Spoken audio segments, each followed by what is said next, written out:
Dhamangaon railway तालुक्यात असलेल्या शेतकरी साखर कारखाना निर्मिती करण्यासाठी अनेक वर्षापूर्वी देवगाव, नागपूर व महमदपूर या गावातील शेतकऱ्यांनी आपल्या स्वतःच्या मालकीची शेतजमीन कवडीमोल दराने दिल्या होत्या। यात कारखाना उभा झाल्यानंतर ठरल्याप्रमाणे प्रत्येक घरातील एकाला कारखान्यात नोकरी पण मिळाली, परंतु कालांतराने नातर्कतेपणामुळे व बेजबाबदार कारभारामुळे कारखाना बंद पडला। कारखाना बंद पडला तर शेतकऱ्यांच्या जमीन घेतलेल्या दरात परत करण्यात येईल असे असतानाही सुद्धा अद्यापही शेतकऱ्यांच्या जमिनी परत करण्यात आलेल्या नाही।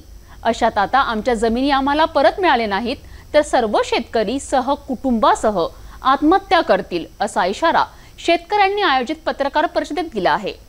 की या शेतकरी सहकारी साखर कारखाना देवगाव, धामणगाव तालुका, जिल्हा अमरावती या कारखान्याला शेतकऱ्यांनी आपल्या जमिनी कवडीमोल दराने दिल्या होत्या, परंतु अल्प कालावधीतच कारखाना बंद पडल्यामुळे शेतकऱ्यांना मिळालेल्या नोकऱ्यासुद्धा गेल्या आणि उदरनिर्वाहाचा प्रश्न त्यांच्यासमोर निर्माण झाला।